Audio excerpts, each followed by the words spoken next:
where are the low value men?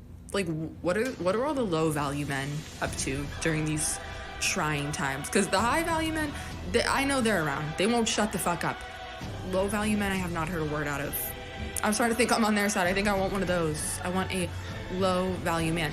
They don't make podcasts. I haven't seen one low value man make a podcast. Do they not know how to use microphones? Maybe that's a good thing. That's hot. All right, I've never seen a man use a microphone for good. Until now, everybody buckle up. It's low value mail time with your host, Danny Polishchuk. What's happening, everybody? Look at me. I'm all the way on the wrong side of the screen. No, I'm not. I'm not on the wrong side. I'm on the right side or the left side. I don't know. Welcome back, everybody. There we go. I fixed it. I have, but I'm going to have to put it back. Why do you ask? Welcome back, everybody. I'm all over the place, but welcome back to an all-new episode of Low Value Mail on this Tuesday, March 28th, 2023, in the year of our Lord. Which one? We don't know. We might get to it. We might find out which one eventually. But for now, we don't know. Welcome back, everybody. I was off last week, as you know. I went to go see a ice hockey match. Went all the way out to fucking Long Island to watch the Toronto Maple Leafs get the absolute shit kicked out of them. Was it worth it? Probably not. But anyways, we're back. We're in the saddle. As you can see, we have a great new overlay. Shout out to our boy Dave from Canada for making us this nifty little new overlay. We made it a little sleeker, if you will. That's what I told him. I said, make the old one, but like this one, make it like a Ferrari. And this is what he did. This is what he has for us. So we got a great show for you tonight. We have a guest tonight. Our guest is Futurist Steve Faktor. He is the host of the McFuture podcast. He's an author. He's a podcaster. He also runs a business incubator that has worked with multiple Fortune 100 businesses. But mostly my intrigue, the thing that piqued my interest with him, I follow him on Twitter. He's a good follow. Go give him a shout. It's IdeaFaktory, I believe. I didn't write that down, but I'm pretty sure that's what it is, but with a K for factory because the last name is Faktor. But he's a futurist. We all hope to be alive in the future. So I figured what a great mix. Before we get started, everyone, I have some announcements, some of them more exciting than the others. So, announcement, as always, please just, like and subscribe. If you're listening to this, wherever you're listening to this, leave a review, just do whatever the thing. If you're watching it right now, like it, subscribe, just all the stuff that that you could do. Just do one of those things. And then, as always, we got an after show today at 11 p.m. As always, our subscriber after show. It's a fun time. It's just a hang. We hang out. We watch videos. I get copyright claims. We have a good time. It's a good time. I highly recommend checking that out. You can sign up. Go over to patreon.com/lowvaluemail, lowvaluemail.locals.com, or become a scrote over here on YouTube. Become a scrote, and you can join the channel, and you get access to other stuff. So anyways, there's that. One more thing. We have, there's also a free trial of the Patreon right now, so you can sign up risk-free.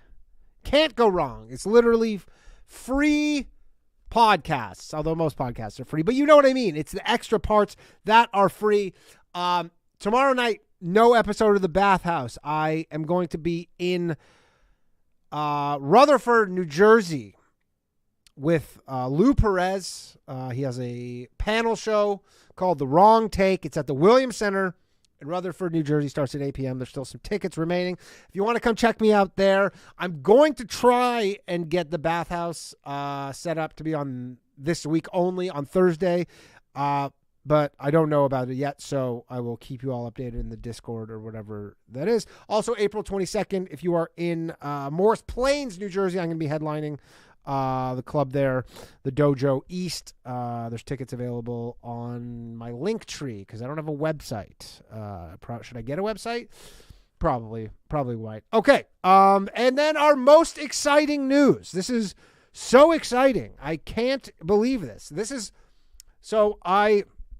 have a lot of Canadian viewers, listeners of the show. We have a lot of Canadian viewers. Okay. I myself grew up in Canada. I am from Canada. And what a lot of Canadian people know, and what a lot of Americans probably don't know, is that we get the short end of the stick a lot. Right. And so, for example, there's just all these things that is just worse living in Canada. Like, for example, if you want to call in to your favorite call-in show, your favorite YouTube call-in show, Low Value Mail, you might have to pay long distance fees. Who believes that such a thing even exists anymore? But yes, you might have to pay for long distance. That might be something that you may have to do because they're different countries. You're calling a different country. Give us some money, but not any longer, because Low Value Mail officially has an 800 number. Holy shit, everybody. Check it out. The new number for Low Value Mail is 1-888-949-2969. The phone lines are not open, by the way. I just wanted to pop that up so you could see that we officially have an 800 number. If you are a Euro scrote or Australian, this doesn't help you at all. This doesn't help you even in the least bit. So for you, I'm sorry, but for my Canadian family, you can now call in for free. Someone says, Nameless Wallaby says a free 888 number is pretty low value. It cost me way more than the other one. They give you a vanity options too. They had all these vanity options. By the way, I have terrible allergies today, which blows, but whatever. That's neither here nor there. But if you hear me sniffling, I just horrible allergies.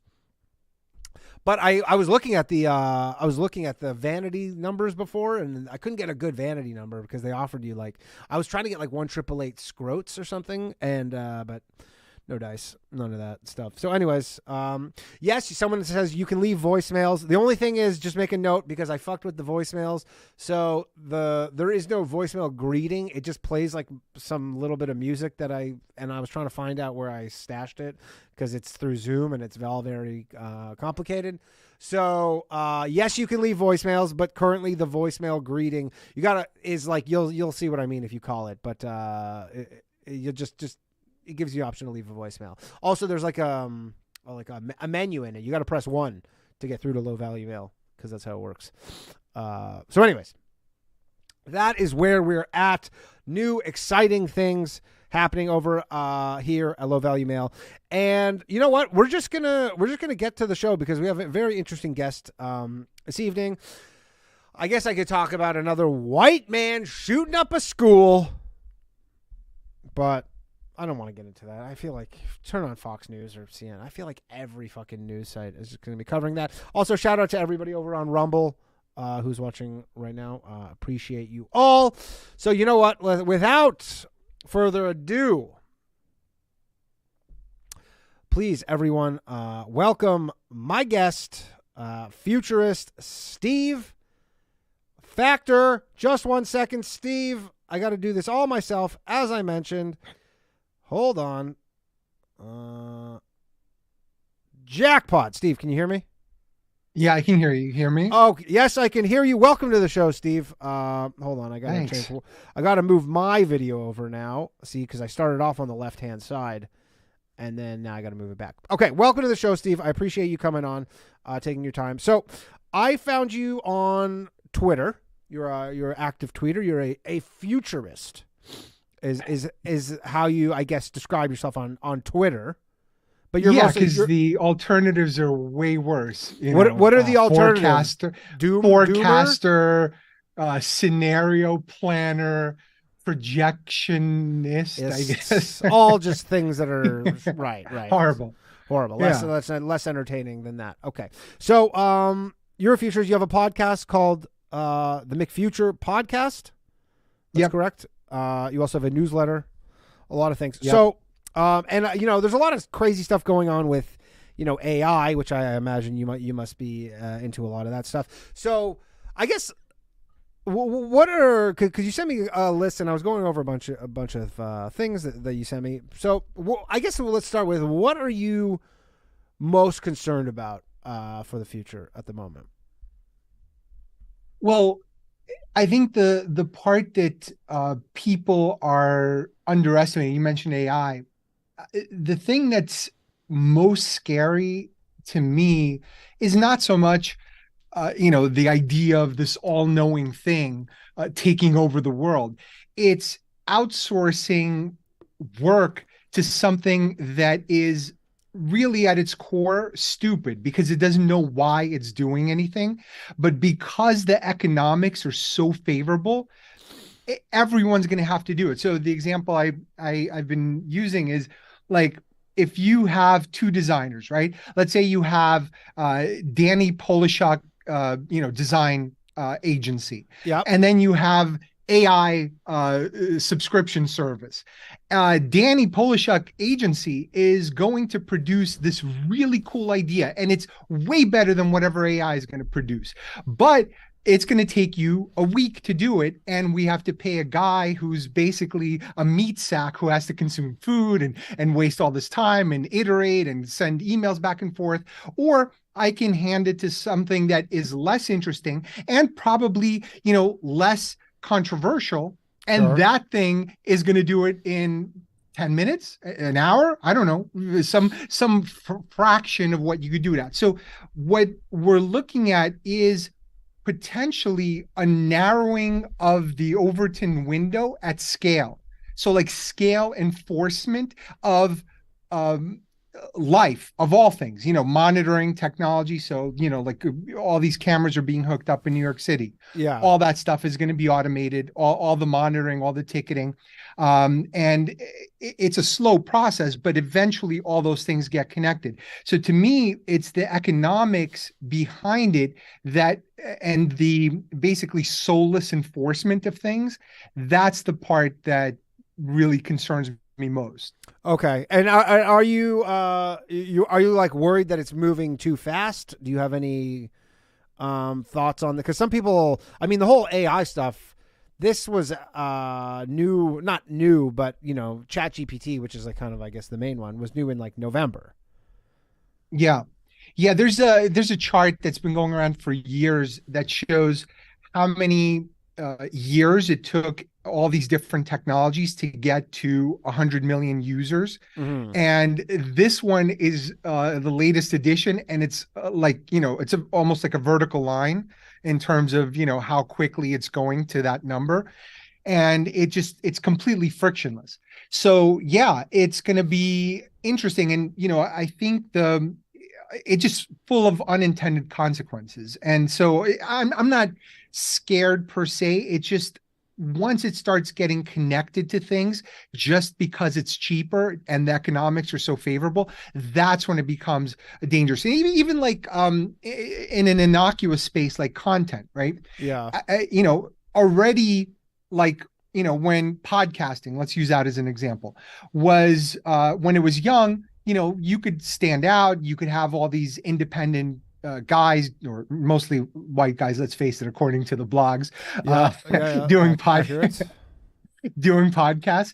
And then what happens is corporate sees the activity, sees the action. They start organizing, corporatizing it, hiring people, and just throwing tons of cash at this really small nascent industry, and buries these small creators in volume. Now imagine the next set of burial happening with AI generated content. So now even the corporate stuff is going to be in a sea of AI generated content. So I think you're almost going to have an AI sifting facility on the other side. So the next innovation is going to be AI consumption of content in addition to AI generation of content. What do you in mean order to just Sorry to cut you off. What do you mean by AI consumption of content? So we know the generation side, right? There's going to be tons of stuff, just like automation of images and text and all the stuff that's going to happen that could be generated. You can auto tweet into infinity with an AI. Now, what you're going to need then is on the other side, an AI that says, okay, all this stuff is being generated. Which of this is important? Which of this matters? So you almost need to summarize it and synthesize it and turn it into something useful to see, or to parse out and clean out all the stuff that is irrelevant. So a lot of the stuff that we now have to do manually, because before, like, you know, like AI spam almost. Not just spam. It's just deciding what is real, what matters, what just to sift through the sheer volume of everything. Like a good analogy would be like if we're just doing you know, in the, let's say, the 60s or 70s, you're watching Walter Cronkite. Walter Cronkite figures out what news is important and tells that to you. Now, we could debate whether that was a great model or not, but that was an era where you had the single source of filtering. Right. Now, this era, we're doing all our own filtering because now no one believes anything, and there's so many sources. It's all fragmented. There's tons of information. So now it's all on us to decide, well, what's important, what isn't. But once there's this next level of content, this next level of volume of AI generated stuff that is free to produce, essentially, it's just pure volume and pure synthesis. Now you're going to need some help on the other side to figure out, well, which of this matters and which of this is even real. So so I think that sorting and sifting technology is going to come. We're not there yet. It's still very early. None of this stuff has been plugged into, you know, like there's no way, as far as I know, I mean, there's bots on Twitter, but there's no way to actually connect ChatGPT to auto tweet, you know, into infinity. Right. But that it probably will in not long. I imagine. Yeah. It's a matter of time. Just a matter of time. Yeah. Interesting. And so there's a few other things, because you sent me a few of your kind of bigger blogs. So you're, because I kind of am similar about this. You're worried about the population. You think, because everybody always complains it's overpopulation, right? That seems to be the general worry, but it seems more likely that it's the opposite. Yeah. So this is really like under discussed, and I'm not really sure why, because a lot of the stuff that we're seeing now are symptoms of shrinkage. And what I mean by that is, I wrote about that like in 2014, but the idea is that, you know, in about 50 to 100 years, the population starts to taper off and then decline. Yeah. And already the aging is happening in all of the Western countries. The average age in Japan is now close to 49, if not over 49. Yeah, there's more old people than young people there, right? Yeah. So Germany's at 48. Like all of these countries are aging so fast. So they have very few workers to support all of these retirees and all of these heavy-handed social programs that exist. And don't get me wrong, I'm not against social programs, but you know, like when you used to have 4 to 6 workers for every retiree, and now you're going to have 1 to 2 workers for every retiree. That's a problem. And all of them are expecting healthcare, and all of them are expecting some sort of benefits. And Europe especially, and you just saw this with the riots in France. They basically told them, you're going to have to work an extra 2 years because they have to push retirement up by a couple of years.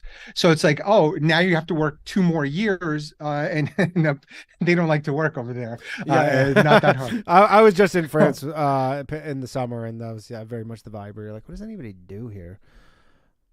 Yeah, and I don't blame them. Listen, it's a culture. It works. You know, they've got cafes, they've got croissants. What else do you need?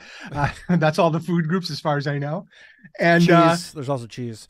There's cheese, exactly. Mayonnaise. That's pretty much everything. Yeah. And so, what is the solution, or not solution, but I guess in your mind, like, is that just like an inevitability, the depopulation stuff, or is there?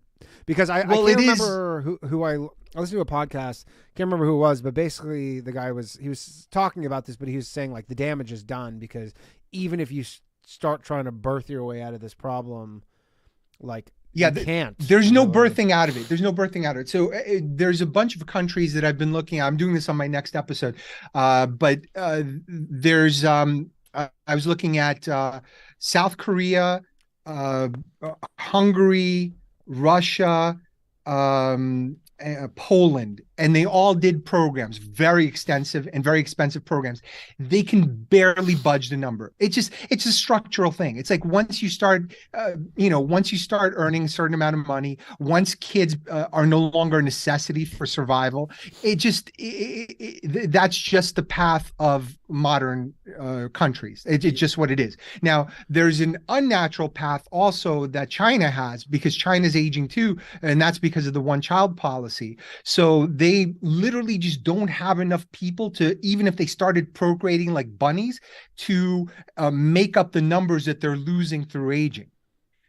Interesting. So it's a huge problem. And so and the reason it's a problem is everything we have is built around growth. Like if you think about all the stuff they promised us, just invest in the S&P 500, 10% a year for decades. It's earned, or since the 1920s or 30s, you get 10% a year. So all of the calculations for retirement are based on that assumption, or some sort of just one big Ponzi growth scheme, rate.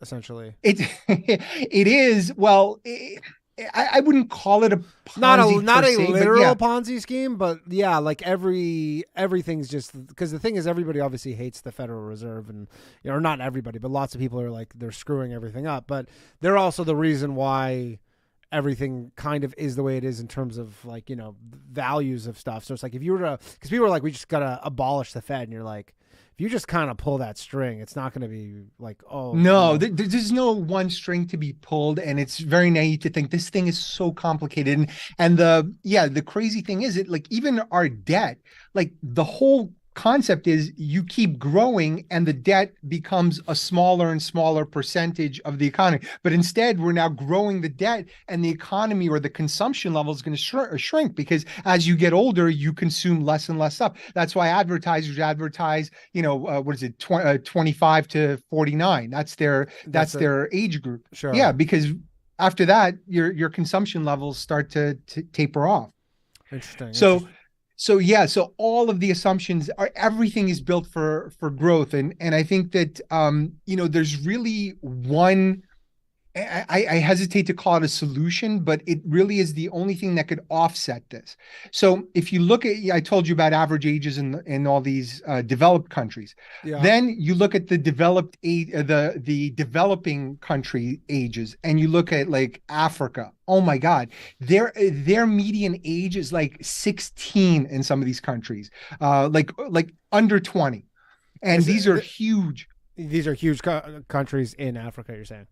Yeah, huge country. So really the only available offset for the aging and the degrowth of the Western, and not just Western, but the developed world, is if the consumption levels of the developing world outstrip it in terms of growth. So basically, Africa has to consume more faster than we stop consuming because of aging. Okay. So does that make sense? Yeah. So Africa has to consume, like the rate, the difference, I guess.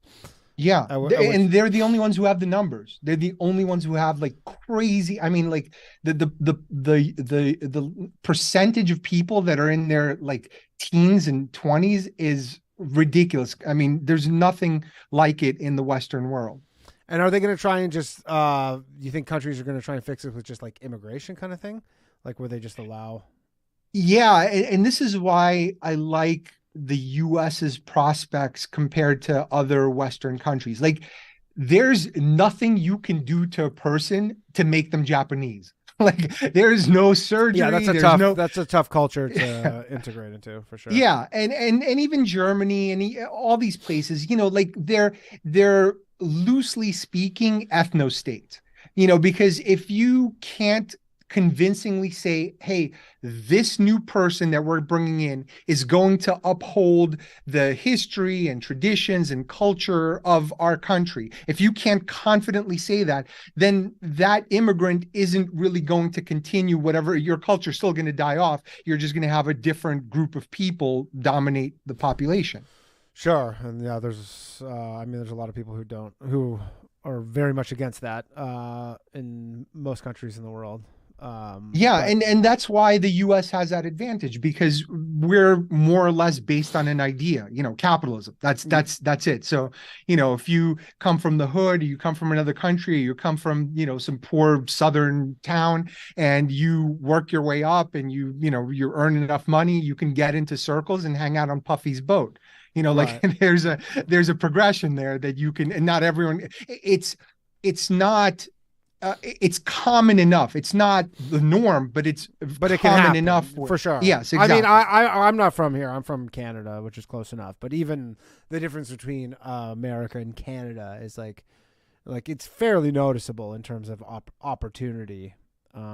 Yeah, So, I'm from Ukraine. And by the way, well, that sentence has never in the history of mankind had a chance of getting you laid up until this war. yeah, yeah. You were born But there? I was, yeah, I came here when I was a little kid. I came here when I was 6 years old. Cool. Um, so you had one of your things, and we're gonna open the phone lines in a few minutes and let people, if they want to chime in, Yeah. if they have any questions for you or anything. But you had this your Kardashian success secret. This is your universal success formula. So the show's called Low Value Mail, but we have a lot of smart people watching this. But it never hurts when we can help them with some sort of improvement in some way. So I guess tell me about this. Yeah, there's, like, By the way, sorry to cut you off. Does this involve performing in a pornographic video? No. Okay, so anyone can do this. Anyone can do this, but you can do it in porn as well. Okay. Choose your weapon is what I'm saying. All right. But the idea is that why I've changed my mind about the Kardashians, because like I literally use them as a punching bag like everyone else in my blogs and and podcasts or whatever in the past. Mm-hmm. And then I just kind of came around, because what I love about them is they're a perfect distillation of this formula, which is basically success is three things: effort, talent, and luck. Right. So, and not in equal proportions. I think effort is probably closer to 50%, and talent and luck are about 25% each. You think they're equal factors, talent and luck? I probably actually would agree with that. Yeah. Yeah, so I would put them as equal, but there's one caveat, and this is the part that you and I are proving right now, which is, to some extent you can manufacture your own luck just by putting yourself out there. You tweet enough, you talk enough, you put up enough clips, and Danny Polishuk will find you on the internet. Sure. And so I think that there's there's an element where putting yourself consistently into situations changes the luck formulation and turns that in your favor into effort, essentially. Yeah. So even though you're not directly controlling it, you're indirectly influencing it. Yeah. I mean, there are a lot of people, like I meet a lot of people who are like, want to do, they'll be like, oh, how do I do like a podcast or whatever? And I mean, I've been guilty of this myself, like in the past, where you're so just bogged down in like the idea and the strategy that you're like just never make it. Yeah. Like you just talk about it so much and you're thinking about it nonstop, and you're like, you're better off just doing it and putting something out there that was like 10% worse than what the perfect solution would have been. Absolutely. Yeah. And even that, it gives you a chance to iterate. It gives you all kinds of opportunity. And that's where the luck comes from. And so the reason I like them, and the reason I like who's that fat load non-rapper guy, who's DJ Khaled. DJ Khaled. So DJ Khaled is like, it's even more interesting than the Kardashians because he doesn't even have the looks. Yeah. So he is the ultimate distillation of effort. Yeah. That's it. And because there's no talent. I guess he's talented. You say he's no talent? I imagine maybe there's something there. Yeah. Yeah, I don't know. Yeah. I know he's probably made beats on a song I know of, but I couldn't name it. Exactly. Yes, but again, making beats is something. It's almost I would put that more into the skill category than like natural talent. It's not like a Whitney Houston voice Of where he course, could of just course. come out there and belt it out. Yeah, or like Dr. There's no Dre. God-given Or like thing. Dr. Dre or something. Okay, Steve, I'm gonna Right. open the phone lines. We're just gonna open them up, and then we can continue on. And then if anybody wants to call in, you can call in to the new low value mail phone number. It's 1-888-949-2969 extension 1. You have to dial an extension because that's how it works. Don't ask me why. Okay, phone lines are open, everybody, if you want to call in. So, what do you think about this? I haven't really discussed this much on my show, but what do you think about the entire TikTok thing? I imagine you must have. Yeah. So Some fairly I strong guess opinions on around this.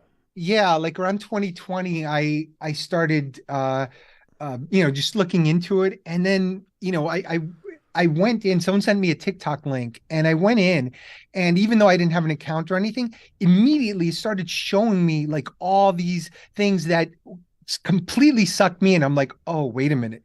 This, there's something going on here. There's something different about this.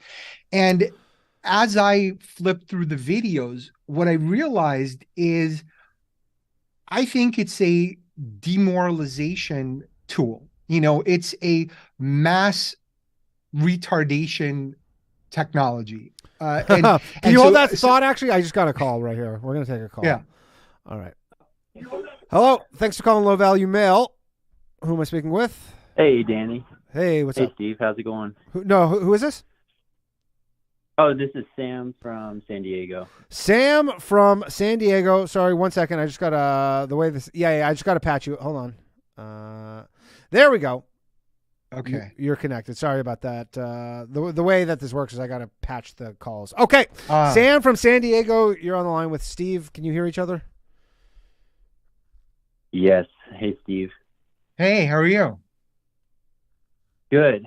Okay, so my wife's dad, but we're pretty close with my wife's family. We all live in a small town outside of San Diego, and he's like in the past few years gotten really into QAnon. He's like flat earther. He believes everything basically, and there's no talking him out of it. He only believes stuff that he reads online. Like there's no amount of proof you can give him to change his mind. And I'm just wondering with AI, like as it becomes more authentic and hard to distinguish from reality, like when there's just, couldn't they just create so much fake content that it would be virtually impossible to tell what is misinformation or not? Yeah. It's funny because a lot of the stuff that's happening now, I see it as sort of like an appetizer for a future where facts are, everyone talks about how facts are irrelevant, but one of the things that's happened, and it's funny that you mentioned. Sorry to hear, by the way, about your dad. It's a problem, but that was also my aha moment. I realized at some point in like 2017 when I heard about flat Earth theory, I was like, wait a minute, nothing about that belief system will affect your life. You will still get your Grubhub deliveries. The supermarket will still sell you stuff. The airline will still fly you to where you need to go. So we've completely decoupled survival from knowledge. And that decoupling is playing out in almost everything. And so as we virtualize further, it becomes even more, it untethers us completely. And people are like, oh, well, as time goes on, we're going to be more fact driven. Clearly that hasn't been the case. But now it's going to accelerate. And you're right, AI is going to accelerate that, because now it's all going to be belief driven, and none of your beliefs will affect your survival. So you will still be able to, like, look at, what happened during the recession. We gave two $2,000 checks, or maybe three $2,000 checks, and people say, fuck it, I'm not working anymore. And they just didn't show up for work for 2.5 years. We're just that close to people saying, okay, we're not interested in facts. We could believe anything we want to believe and still find a way to survive. That's a crazy prospect because it unlocks all kinds of crazy beliefs. So yeah, you're right. And once you tie that into, deep fakes, once you tie it into basically auto-generated movies, at some point, every person is going to see a bespoke movie exactly as they liked, or, like I wrote about this a while back. There was called, what was it called? Called something about the next evolution of music, or the music singularity. And Spotify knows exactly the songs you like, where you tune out, where you turn up the volume, all of that. They can very soon, I don't know if it's going to be Spotify or someone else, manufacture songs specifically to your liking that have only the parts that you like. And the same thing will happen eventually with movies. So yeah, it is a mass opiate on a level that we haven't seen, despite the many mass opiates we already have. Yeah. It sounds like it's something that we'll all be susceptible to also. Like, no matter how smart you are, might be fooled. Absolutely. And kind of a dumbed down version of it is like when people retweet something that, like those videos that were cut up specifically to outrage people. Like, remember that Covington kid? Like, that people were like retweeting it. All these people were writing think pieces on Washington Post, and eventually they got sued because the situation wasn't what was represented in clips. And so now imagine those clips aren't even real at all. They're not even edited. They're just completely manufactured. Yeah, that is pretty crazy that the people will just be able to make that stuff up. I mean, I've seen like, for the most part, the AI stuff right now doesn't, like, I don't feel like I'm getting fooled too much by it, but I can see how. I mean, I make these like these joke videos that literally sometimes I'm like, I can't believe a person would think this is real. And there'll be like thousands of people who think it's real. No, but we've crippled people. So this is a serious problem. Like, no one, like, our education system does not prepare us for this world. Like, it's still built for kind of like a mass employment model. It's like, hey, you go to school, you go to this next level, you check all your boxes, and you go to either a corporate job, or you go to some, medical field, or some other thing. And those fields still exist to some extent, but none of it teaches you how to create your own thing, how to self-motivate, how to resist all of this bullshit that comes flying at us.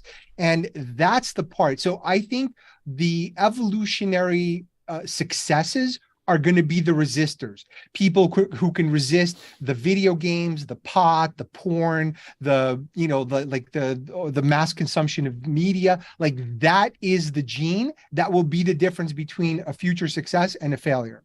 Basically, just the people who have any sort of discipline on this kind of thing. Yeah, are the ones. Yeah. Anything else, Sam? Well, thanks for answering my question. Hey, Danny, love your stand-up, love all your content. I'm an animator.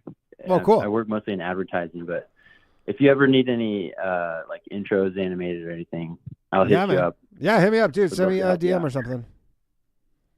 All right, cool. Bye-bye. All right, that was Sam. I am still figuring out how the hell I lost your. Well, I didn't lose your video, but I'm still trying to figure out this whole Zoom thing. That was Sam. So yeah, I think that he has somewhat of a valid point there with the fact that the amount of people who are easily fooled, and then the ease of which we're going to be able to fool them moving forward, is going to be increasing pretty exponentially. Well, and that's the thing, the critical thinking tool isn't there either. Like, if you're the average C student, you're like, and it's kind of weird what we've created now, where a lot of C students, or people who weren't formally educated, are critically thinking themselves into conspiracies.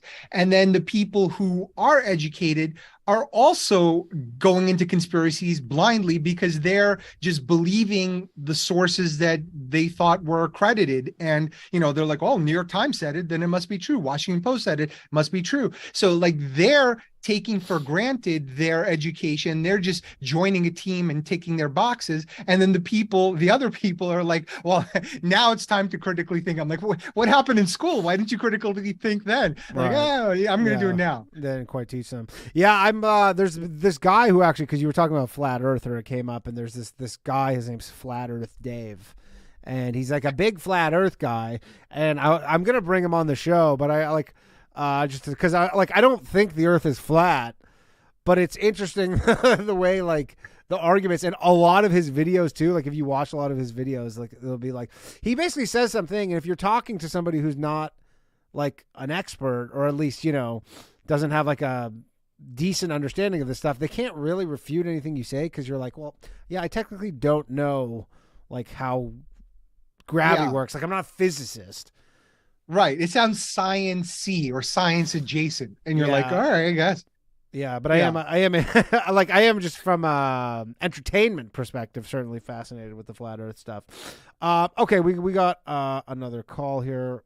Let me take this. Hey, thanks for calling Low Value Mail. Who am I speaking with? Hey, Danny. This is Rich Dick Johnson. I wanted to ask. Rich Dick Johnson. Seems like a fake name. Justified. What's that? Danny, I missed that first part. What's your name? My name? Rich Johnson. Oh, okay. My name is Rich Dick Johnson. Rich Dick Johnson. Rich Dick Johnson? Dick for short. Dick for short. All right. But not short. Not short, no. No need to be rude.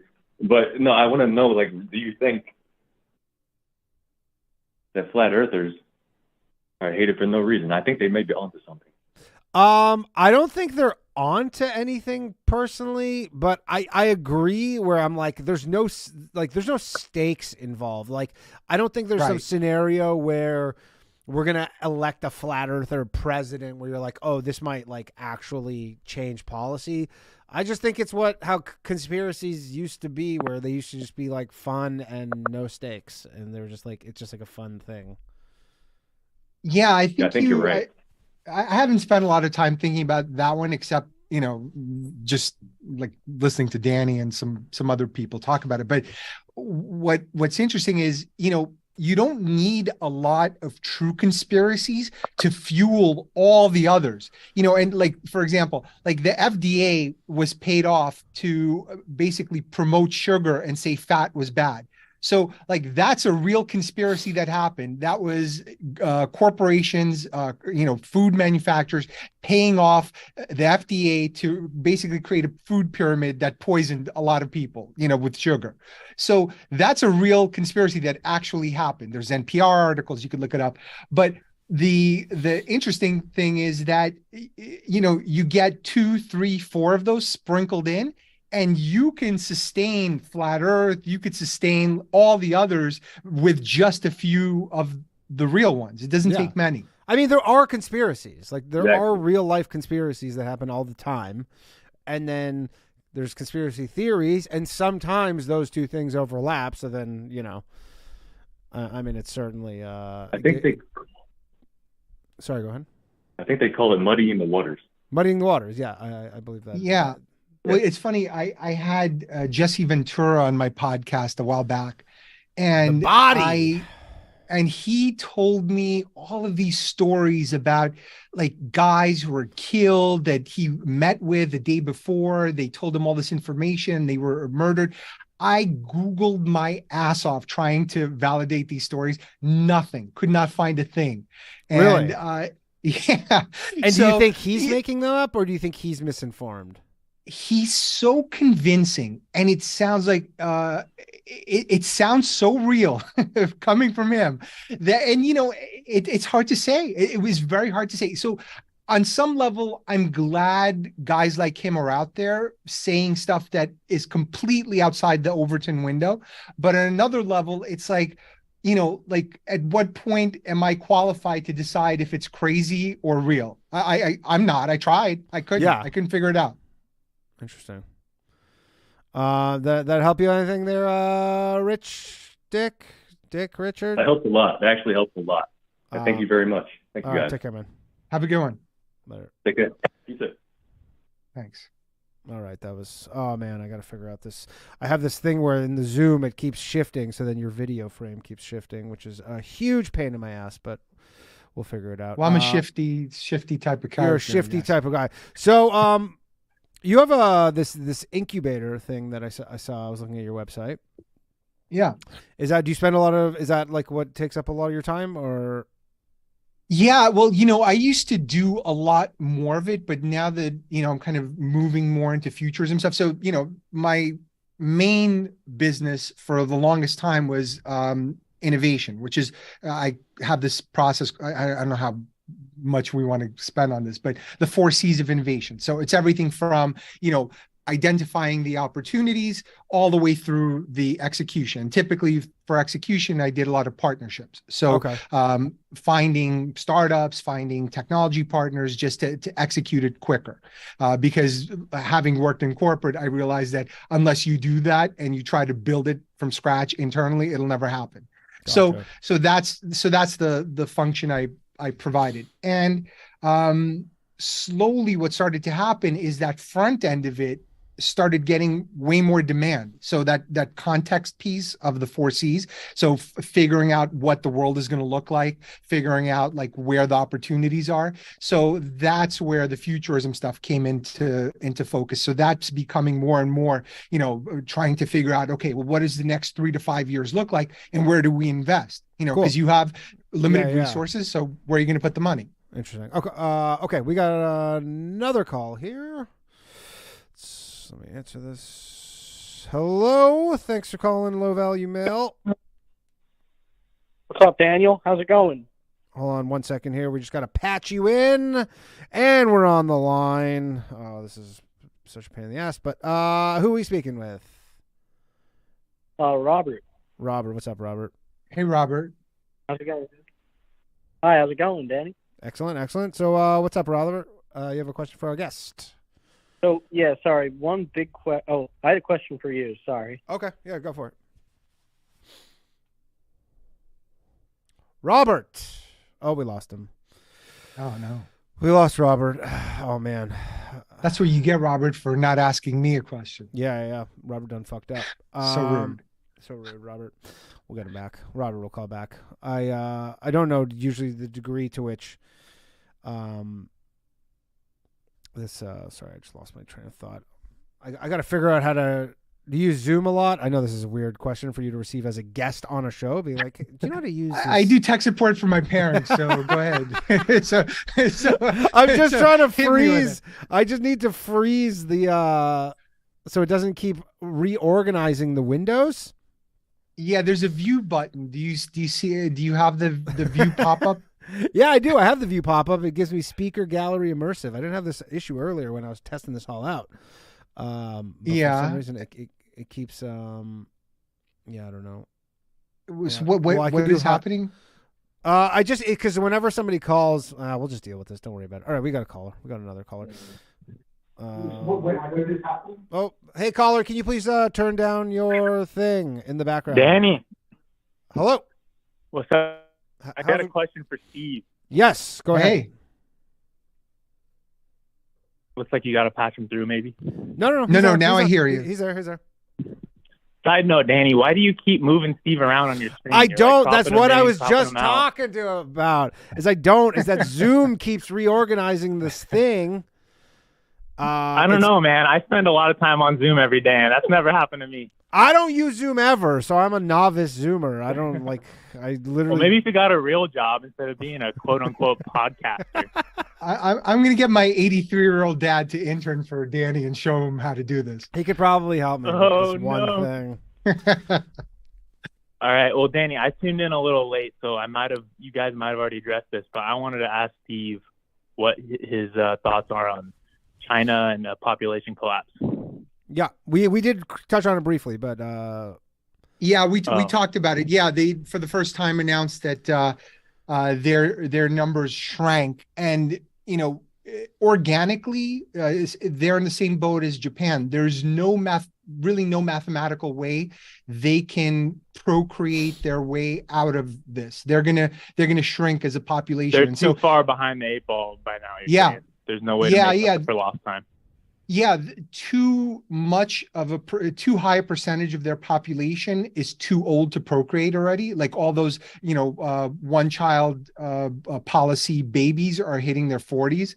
So, there's not going to be a lot of babies made. And so the people that are left can't numerically get them above replacement rate, which is 2.1.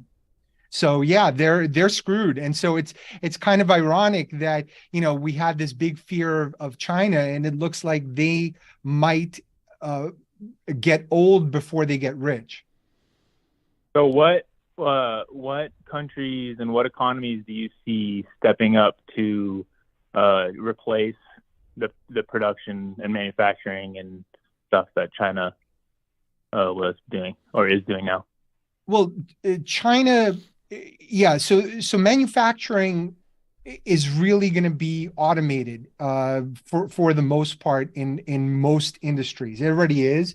So even if China's already been outsourcing a lot of its stuff. So it's not even making a lot of the stuff that it used to make. It's going to like Vietnam and Malaysia and some of these other places. So they're kind of just managing these other other groups of population. And so since COVID, like, aren't they moving tons of stuff over to India as well because of exactly. Yeah. So China and India, yeah, they've been tying up as well. And India really is where a lot of growth is happening because they don't have those same problems. They have a fairly young population. They've got a very dynamic economy. They're also very creative. They're not constrained like the Chinese population is. There's not, censorship and all that. I mean, there's still some, of course, but yeah, they're of the developing world. If I had to place bets, it would be on India.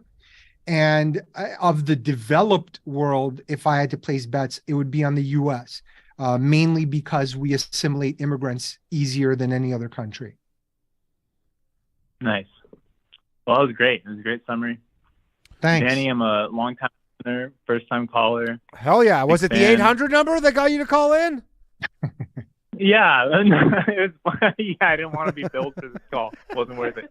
Wasn't worth it. Well, we're making change over here. Appreciate you calling in. Thanks, dude. All right. See you. Bye. All right. Switched it back. I'm going to get, Steve, let me tell you, I'm going to get a lot of hell for this video switching thing, and I apologize that this is happening. I'm only looking at your Zoom, so I'm not. Oh, so you can't see it. You can't see the nightmare that is occurring. It's an absolute, truly a nightmare that is occurring because it literally, like in the Zoom window, how it like when a new caller comes in and then it like puts both in the. Gives them their own windows, which then moves your frame. And because I'm using like this capture thing, I'll figure it out. I apologize for my. Wait, are you using OBS? Yeah, OBS Studio. Okay, yeah, Streamlabs OBS. So it captures the screen, but I don't know how to. It can't like monitor, like track, whatever. Who cares? Nobody. Right. It doesn't have tracking. Nobody gives a shit about this. I'm sitting perfectly still, Danny. I'm a. I know. It has nothing to do with you, and unfortunately, all has to do with me. We actually missed some calls but anyways, phone lines are open. Oh, here we got a call. A Canadian. Finally, the people who I did Thank God. The people who I did this for. All right, let me hold on. What's going on? It's got to be a better process than this. But Tony Scarboni, how's it going, man? Welcome to the show. Pretty good. Cut out a little bit, but what's going on? Hello. Hey there. Hey. Well, quick question here. For the young person in Canada or America who's working and seeing a lot of crazy changes and some industries going away and others emerging, what is the move? What is the winning move? What's the best thing for a young person to do in terms of like kind of making the most money or finding the most significant path of whatever? Like what's good and what's bad? I guess it's pretty generic, but what do you see that works that'll work for a young person moving forward? I hesitate to give generic advice, not knowing your personal situation or your interests, but if I had to give you something, I would say the most important thing is understanding what you value and what you don't.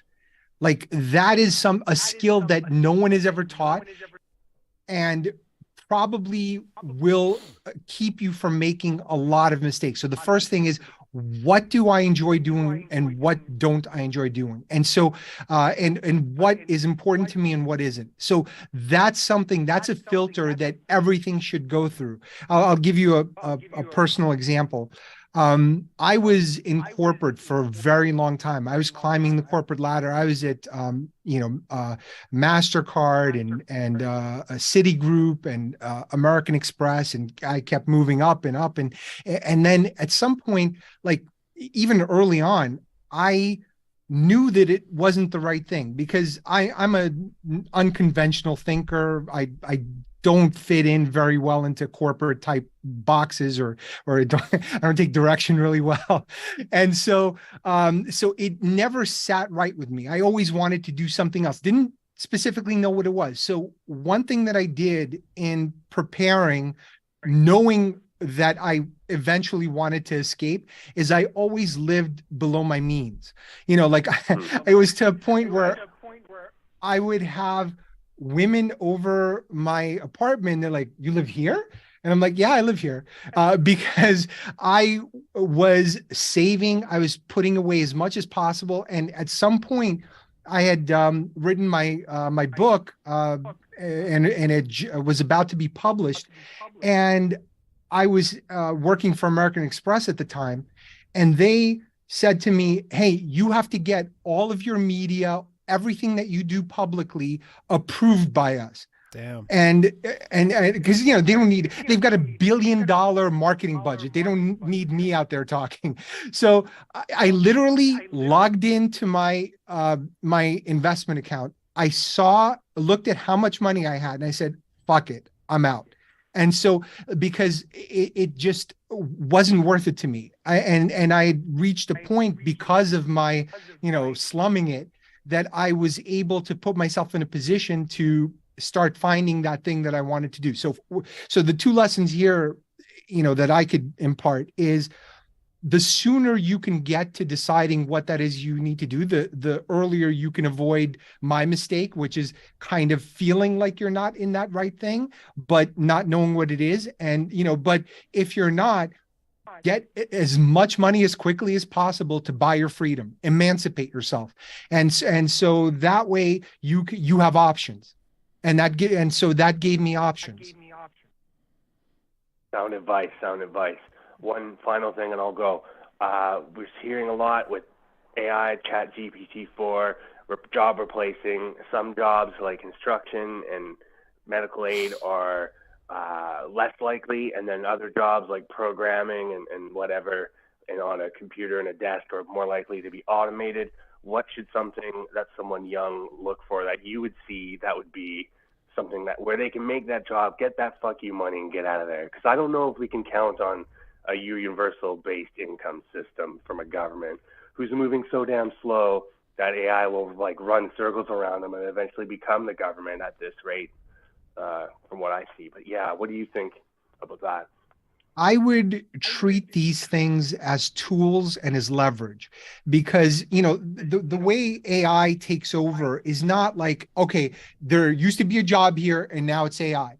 It's more like the way cash registers and checkout went to, one person monitoring 6 self-checkout counters, or 7 or 8 or whatever they have. In some cases, those are actually super inefficient. But they in are. other cases, quite well. It really depends. You're right. Well, because people don't know how to use them. Yeah, but that's the thing. Your inefficiency is still their efficiency. It's whose perspective are you? So you might not be a great checkout clerk because that's not what you do all day. So you're all clunky and slow. But because they're not dedicating resources for it, you waiting online is still more efficient to the store. Sure, until people start stealing. Then you have to tase them. In that case. Yeah. Then you have the AI drone tasing people on their way out of the store. Yeah, exactly. All right, Tony. Thanks for calling in, man. Thank you. Later. Bye. Tony Scaraboni, everybody. That has been our he's a regular caller to the show. Nice. From Canada, our first Canadian who called in, made it worth this 800 number, although this whole screen thing is making me rethink the entire thing. Okay. By the way, Danny, I love this format. I love the live interaction. This is yes, great. me too. If I could just figure out this one fucking thing. Sorry, you didn't need to see me get frustrated like that. No, I'm kidding. Okay, we have another caller. Let me just, hello. Hey, how's it going? And Daniel, how you guys doing? Oh, hold on a second. It would not. Oh, hold on. Because yeah. 1 second.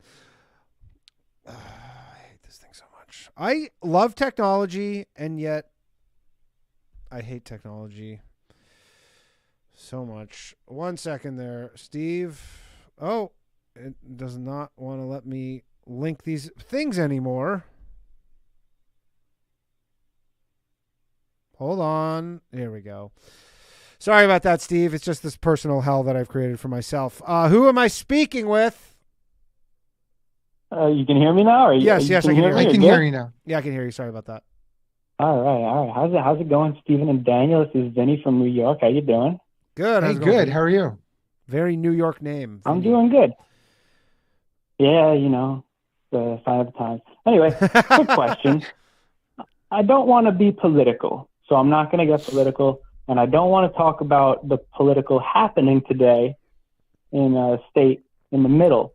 But did you guys see Joe Biden talking? Because it was funny, man. He opened up with the ice cream stuff, right? Yeah, with the ice cream stuff. Yeah, I caught that briefly. I didn't see the whole context of the thing, but I guess they cut after the shooting. They cut straight to him, and he's rambling on about ice cream or something. Oh. He loves the man. Loves ice cream. I don't know what happened there. Do you not like ice cream? But it was pretty funny. No, I don't. It's disgusting. I didn't see this, but I'm so surprised no one talks about the fucking psychopathy of 70 and 80-year-olds clinging to power.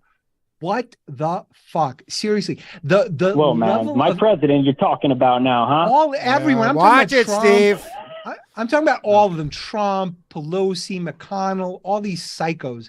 What the hell? Why aren't more people questioning why these fuckers are clinging on for dear life? I mean, I know that you can get rich doing it, but why are we okay with this? It's nuts. It's crazy. Yeah, I wonder if they're too old. The extent to which, when you're that age, but you're so powerful, where you're like, I don't want to give this up. To just walk away from it. Just go play with the grandkids. Enough already. I mean, he could have done that 10 years ago. Yeah, easily. Yeah. He could have done that a long time ago. He didn't want to. I mean, luxuriate in your diapers. Do whatever it takes, but don't burden us with your, aging and fumfering and blubbering. Yeah. Thank you. Good night. That's my view of aging. Yeah.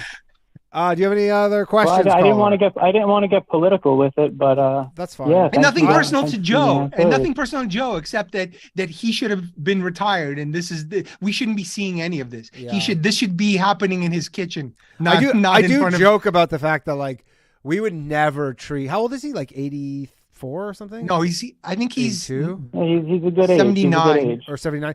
We would never treat someone his age like this if they weren't the president. The way that people make fun of him and stuff. Generally, it's you cannot make fun of the elderly unless they're the president, and then it's fair game. Yeah, you're definitely punching up. Even yeah, for sure. But But remember when he fell off the bike, and then I'm like, man, it's that's an 80-year-old just fell off. Yeah, a that bike. was pretty funny too, though.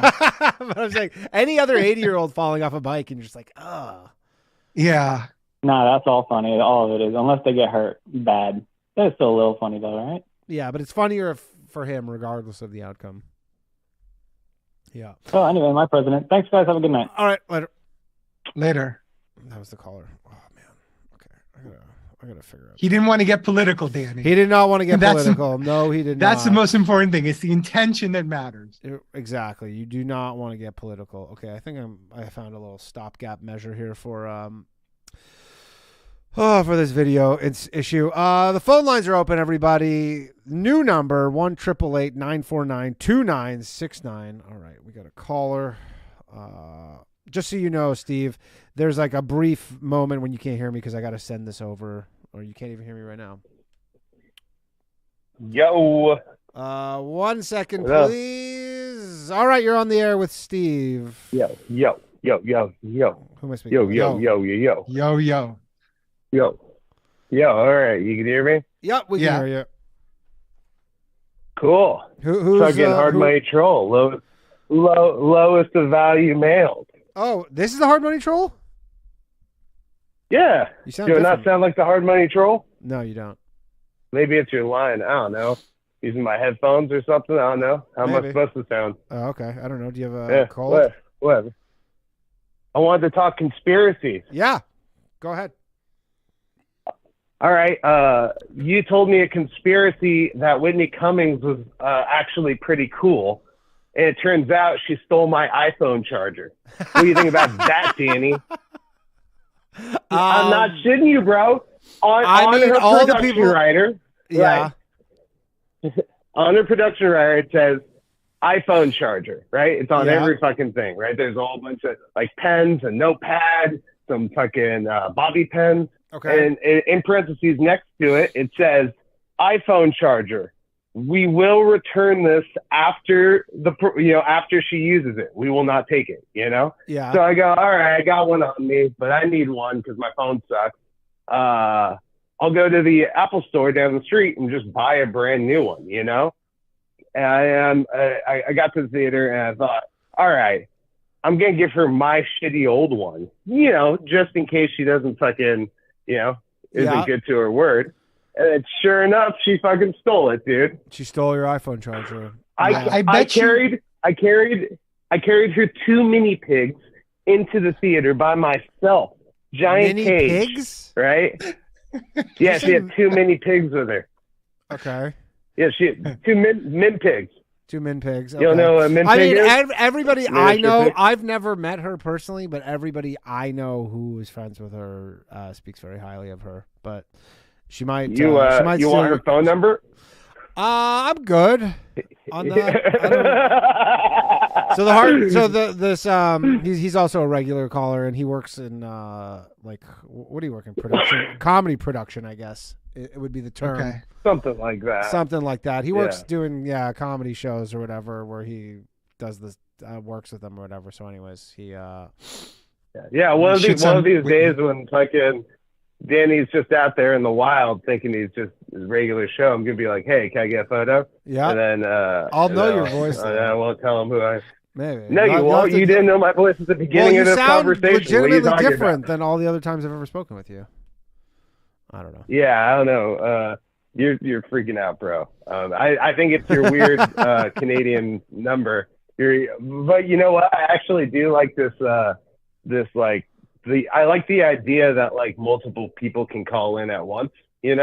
Yeah, I'm not gonna pick up more than one person at one time. Although I theoretically could just have just absolute bedlam and have 8 people on the call, but I don't think I'm gonna do that. But I could. Yeah. But I'm not. Yeah, you could. Nobody's stopping. This is America. Correct. All right, hard money troll. Thanks, pal. All right. I got one last thing to say before I cut out. Yes. And that's that wimp, Matt St. Combs, needs to get his muscles in shape because the hard money troll's coming for him, bro. Later, I'm coming dude. for you, Matt St. Combs. I'm coming.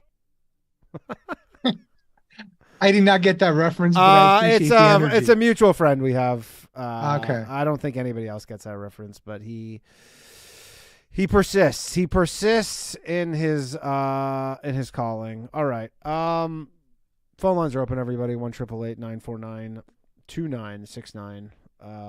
We are joined with us by Steve Faktor, if you're joining us late, Futurist. So,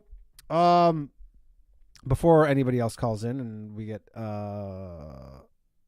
interrupted. So you've talked about the loneliness epidemic, which I actually agree with you on this. Now, you also obviously talk about AI. Do you know about that thing, Replica AI? No, I don't think I've heard Okay, well, Hold that thought because we got a caller, and then All right. we'll go back. We'll take callers until they leave us alone. Hey, Danny. Hello. Just 1 second, please. All right. Welcome to the show. Who am I speaking with? No, it's Kevin calling. I just wanted to know his opinion about aliens and the spy balloons and stuff. That was all. I don't really have anything else. Aliens and the spy balloons. Okay, sure. And whether or not it's like ancient stuff or whatever. Yeah. Your show's awesome. All right, thanks, Bob. Well, on the aliens thing, I think people need something to believe in, and aliens is a thing to believe in. And so whether it exists or not, if now that fewer and fewer people are religious, it's one of those things, just like, Bitcoin is a thing to believe in, just like climate change is a thing. So there's a lot of religions breaking out. And yeah, when the government validates it, or you can say, hey, the government is lying because that's, a conspiracy thing to do. Or you say, finally, I have been vindicated. All these years I've spent looking at the sky and, and trying to break into Area 51. And finally, this is it. So whichever side of it you're on, I think it's a distraction at the end of the day, but maybe a healthy one to some extent, because we're running out of fun, mysterious, hopeful things to believe in. And aliens is about as innocuous as it gets. Yeah. Well, I kind of agree on that one. Yeah. You're not a crypto guy. A lot of people in the comments right now are talking about Bitcoin, specifically buying it. Yeah. You are not a crypto guy. Correct. So I got attacked back. I wrote a Forbes article. I guess it was like 2013 on crypto. I even mentioned Bitcoin in my book, like in 2011. So I've been. Too bad you didn't mention buying it. Yeah. No, definitely. No, exactly. I've done all right, but yes, it's true. I'm just kidding. But I'm not a big fan because for a lot of reasons, but I think at the end of the day, it violates a principle that I believe in, which is it creates friction, and innovation is supposed to remove friction. And the exchange, and it doesn't really solve a big problem.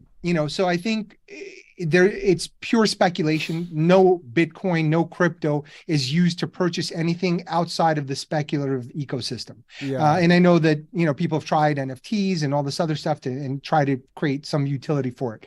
I guess there's the store of value. That's the case to be made.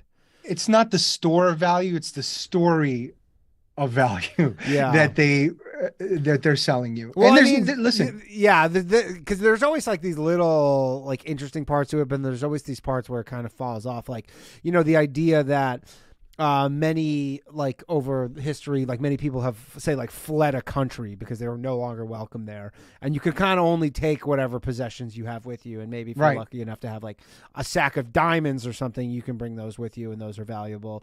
Whereas I guess theoretically with Bitcoin, and this part's interesting where you're like, yeah, you could have $100 million in Bitcoin and transport it in your brain. But the problem is still at the end of the day, wherever you wind up, to go turn that into fiat currency still becomes a problem. Yeah. The problem is the choke points, and the choke points are many. The traditional banking system is a choke point. Networks are choke points, so you can find ways to ban almost anything. Actually, Android and Apple can delete apps off your phone. So if you're using the official app store, they can take those out if they wanted to. So there's multiple choke points along the entire value chain. So at any point, the rug can be pulled, especially in a sophisticated economy like ours. And if we ever get to a point where the Bitcoin scenario comes into play and we're in that, like, oh my God, everything's going to shit. And, thank God I have cryptocurrency. You'll want a gun and cigarettes and ammo. And a boat.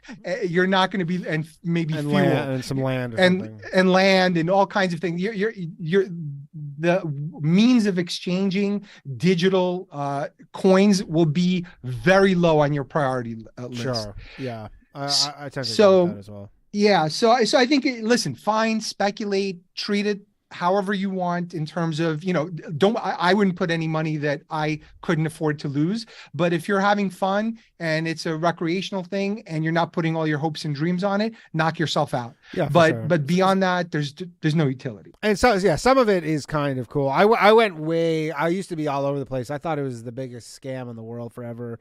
And then I somehow got roped into it. And then I had a bunch of money in FTX. So then now I'm back to it's all a scam. Yeah, whether it's a Ponzi scheme or not, it's still Ponzi economics because it relies on a next batch of people coming along to raise the price of your holdings. Yeah. The greater fool theory or whatever. But there are some cool crypto. I will say one thing that I use all the time, which is oddly a crypto project. I don't know why though, but it's how I found out about it, is like this thing called Dent, and it's basically like you can buy people's data when you travel. So it's an app. So like say you travel to a different country, you don't have a phone there, and it's really cheap. I remember using it and I couldn't even believe it worked, but it works very well. But like, for $3, you go to some country and just buy a data package in some random country that you're in and then just use it. But they expire in like, a week, but you're buying it from somebody else. I don't know how it works, but works pretty well. I mean, look, you can come up with a bunch of these, and in most cases, there's a non-crypto solution that would be as easy or more frictionless. Yeah. Actually, even now that I say it's not a good database. It's not a good database. Yeah. It's very inefficient when you have to make replicas across multiple copies all over the world. Yeah. And also I do buy, now that I think about it, I'm like, I buy the data packages with just my credit card. But they have, it's one of those things where they just have some crypto component to it. So anyways. All right. So it's more of a marketing angle. Yeah, it's more of a marketing angle. I don't know what the crypto exactly. I don't know exactly what the token is even used for.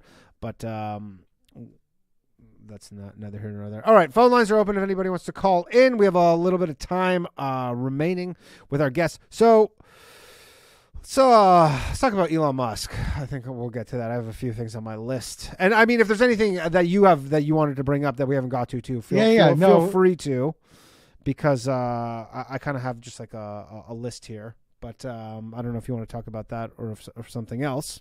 No. I want you to lead because I know your interests. I'm here to please. So Elon Musk, are you a fan of his?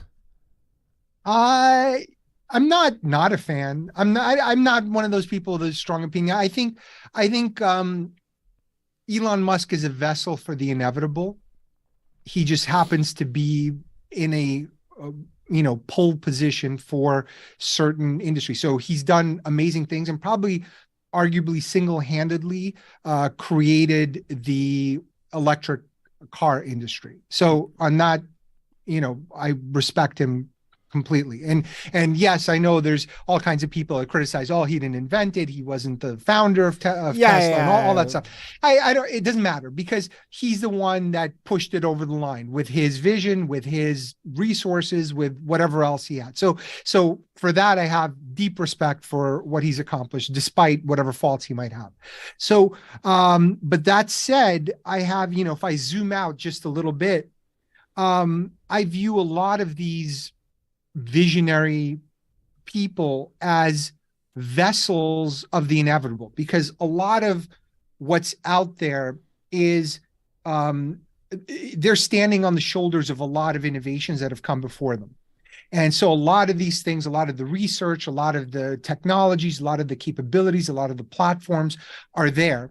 And maybe they just haven't been assembled in a certain way. So, like a good example is Steve Jobs, right? When they came out with the iPod, there were already MP3 players and hard drive MP3 players. They were just kind of shitty, and the usability maybe wasn't great, and putting songs on them wasn't that easy.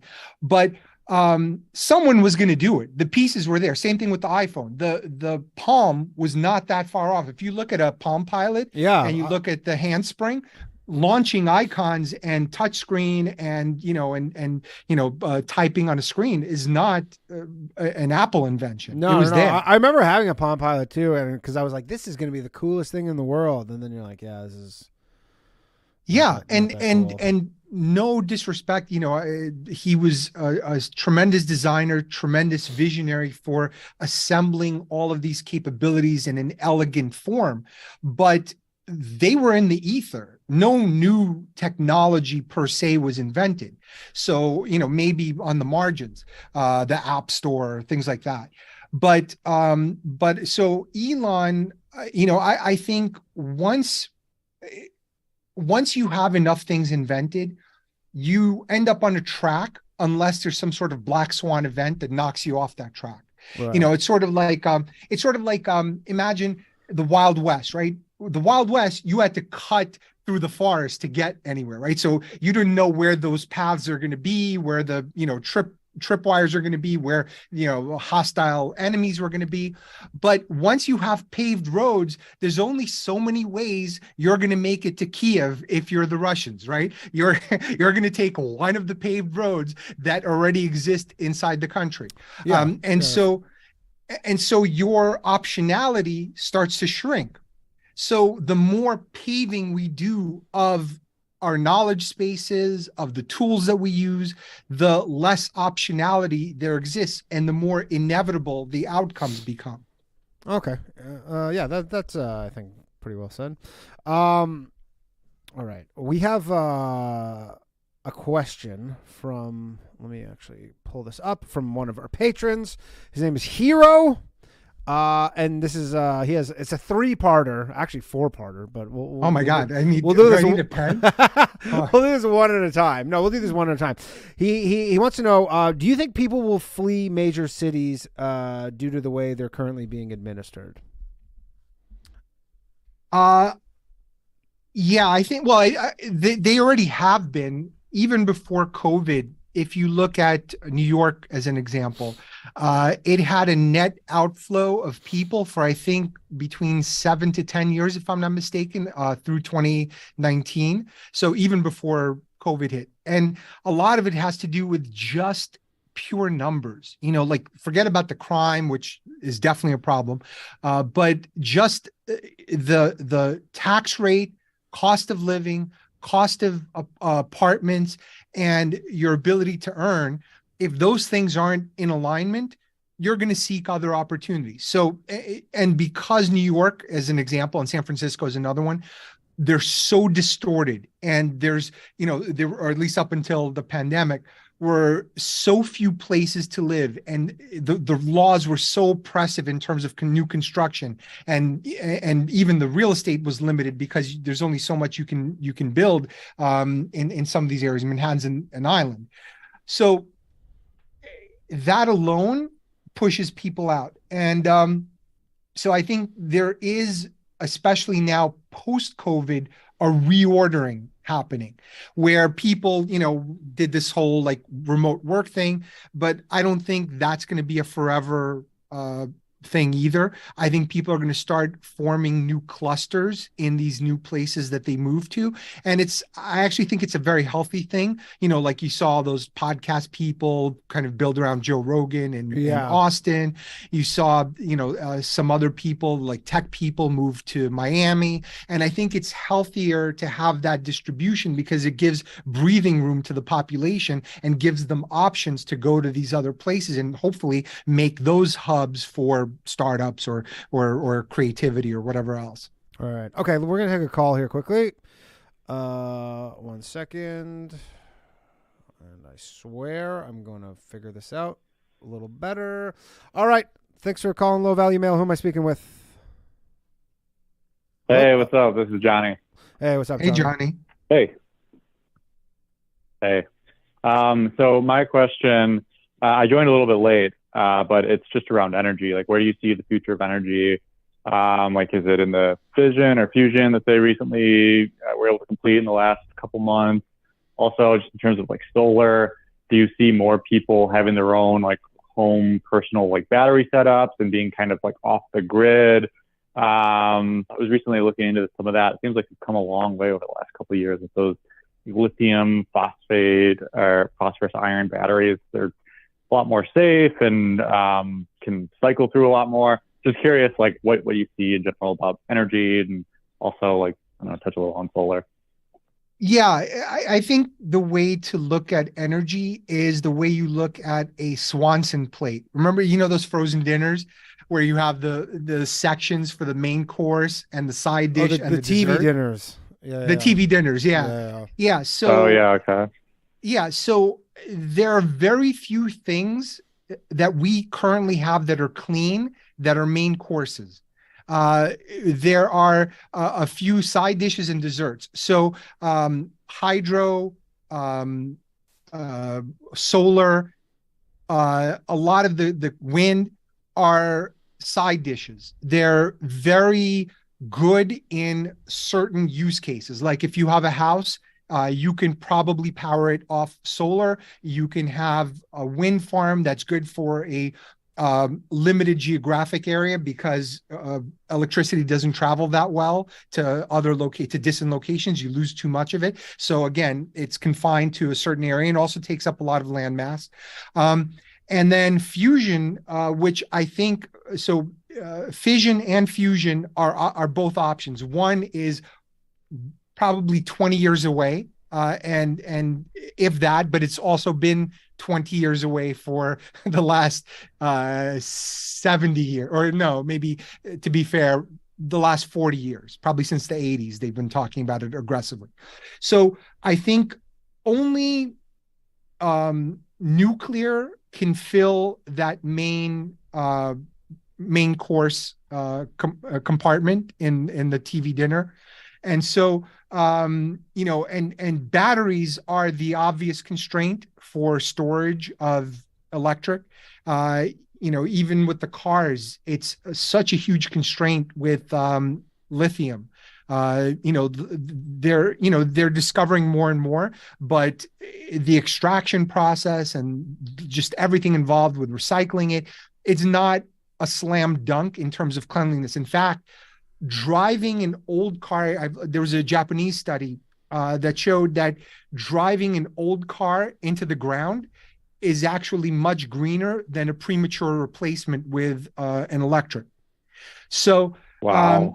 Yeah, so I mean, doesn't like look it up. Didn't like a ton of electric energy like just derived from coal as well? Like they get it.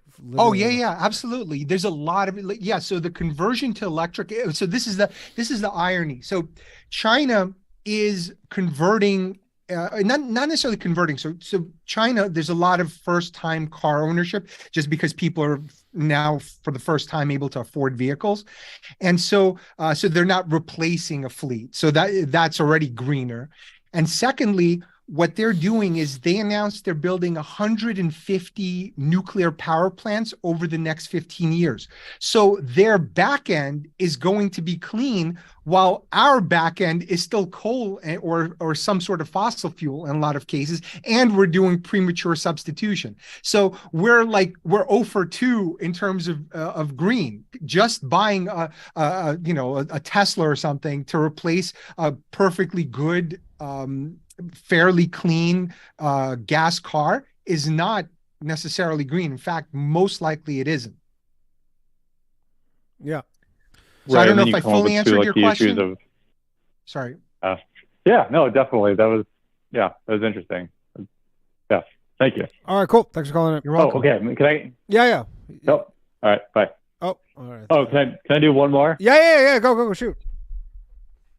All right, this is random. You don't have, but like, is there any like characteristics in like women that would be advantageous? Like, would it be helpful to have a woman as a wife who's like more into tech or not into tech? Or do you see anything in terms of like future mating that will be like advantageous to look for in a partner, or like things to steer away from, just with the changing landscape of everything? Do you have, I don't know, any interesting insight? That's a good question. Yeah, that's a tough one.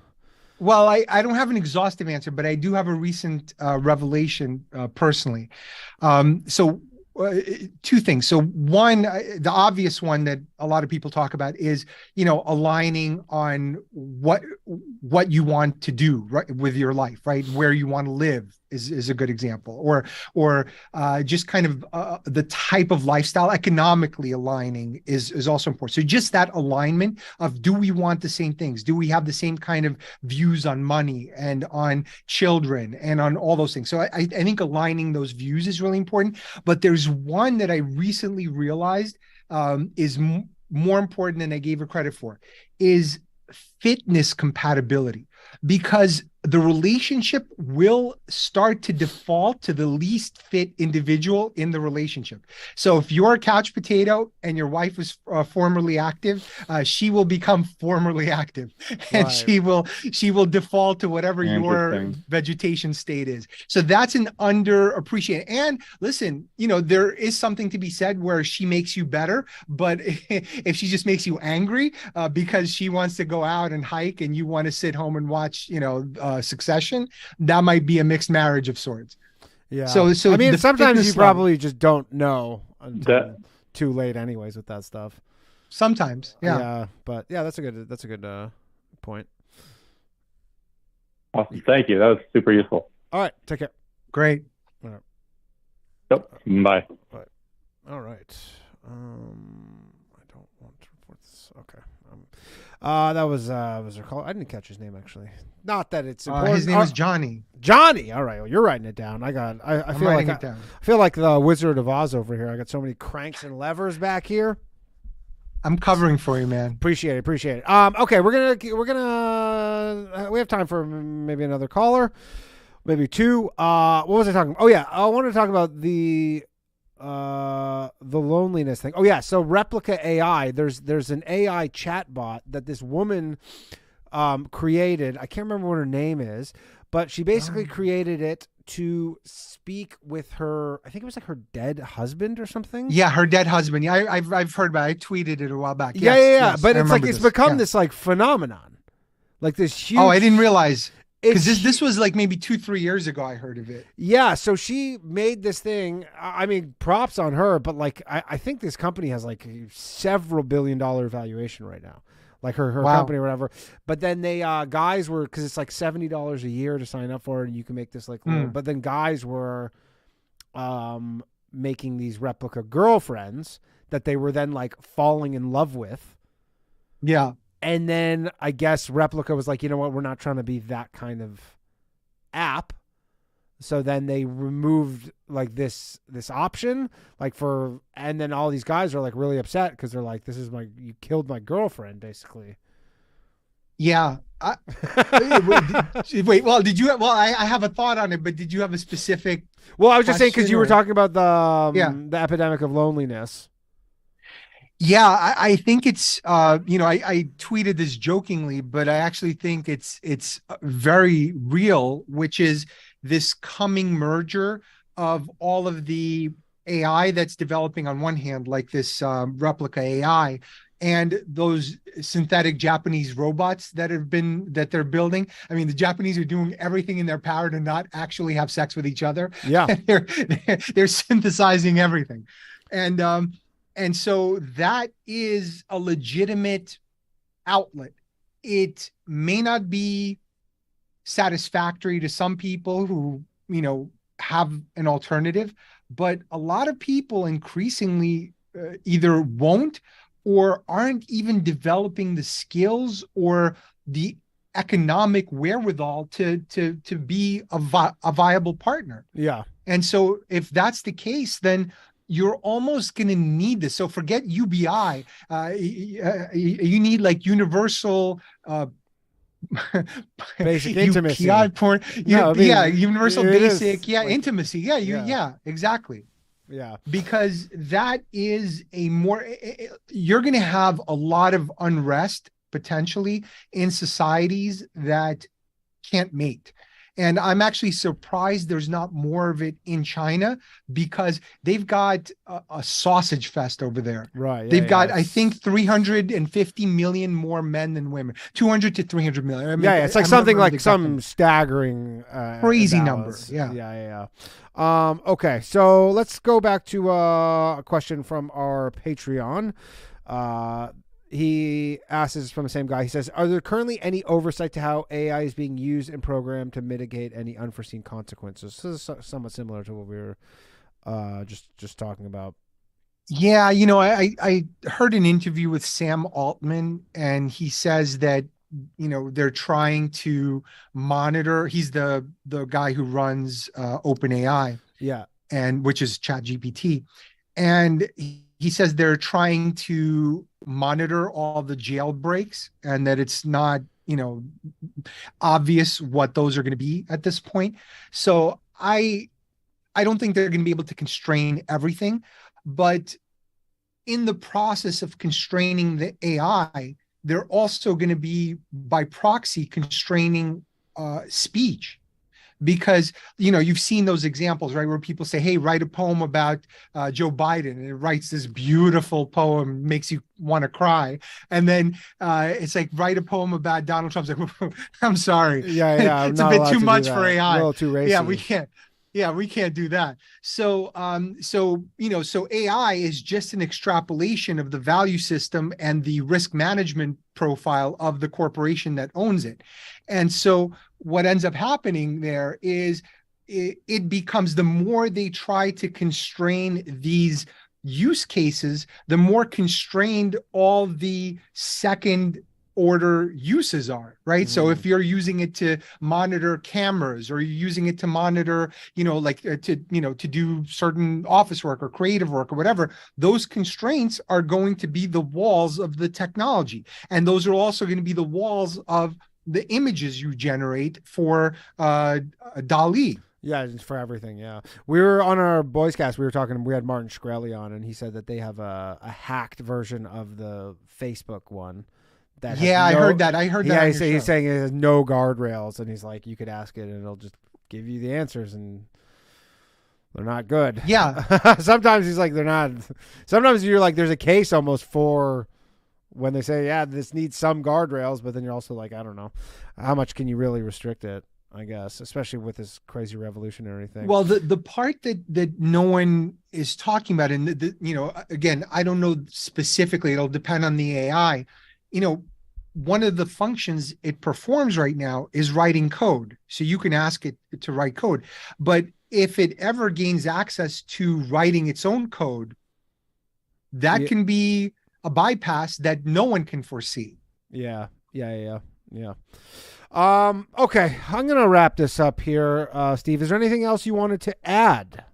No, I've got a whole bunch of stuff. I think people got a good idea of you. Where can they find you? Where can people find you if they want to just go more? to look up IdeaFaktory on with a K, Twitter, and with a K, and then Steve Faktor on all the social platforms, and go to the McFuture podcast. Check it out. There's a bunch of cool stuff. It's a fun look at trends and my wicked opinions on what those how they might play out. Awesome. Okay, well, thank you very much for joining me. I think I speak. Thanks for the invite. That we appreciate you having me. Everybody go follow Steve and go check out his podcast, The After Show. We're going to start at 11 p.m. as always. If you want to join that, just hit up patreon.com/lowvaluemail, locals, or YouTube. All right, thanks very much, Steve, for joining us. Thanks, this Danny. week. And I will see everybody. No episode of The Bathhouse tomorrow night, but I'll catch you all next week. We might be back on Thursday night. Have a good night, everybody. See you soon. My shit heroic. Empathic abilities, yeah, my face be also stoic. Bleep, blow up, nigga, that just means I'm working. They see me as a leader, so that's why I'm Captain Kirkin. These tracks from the stars, that much is for certain. You can fit his hit if you up or if you hurt. I'm raising my stock, not talking my feet in some Birkin. Number Johnny 5, got a fucking short circuit. Bring the track to life when I spit phenomenal. When I hit, she feel that shit in her abdominals. These rappers make me laugh like comic view, they comical. You know I got a ball out, I hit the track running just like Sonic do. They don't want to turn on my light switch. Yeah, they was trying to get me on my hype shit. Yeah. They don't wanna turn on my light switch. Yeah. And they tried to down me up some KO type shit. Yeah. They don't wanna turn on my light switch. Yeah. Now we pulling up fresh on some flight shit. Ha. They don't wanna turn on my light switch. Yeah. They don't wanna turn on my light switch. They don't wanna turn on my light switch. Yeah. They was trying to get me on my hype shit. Yeah. They don't wanna turn on my light switch. Yeah. Then they tried to down me up some KO type shit. Yeah. They don't wanna turn on my light switch. Yeah. I'm pulling up.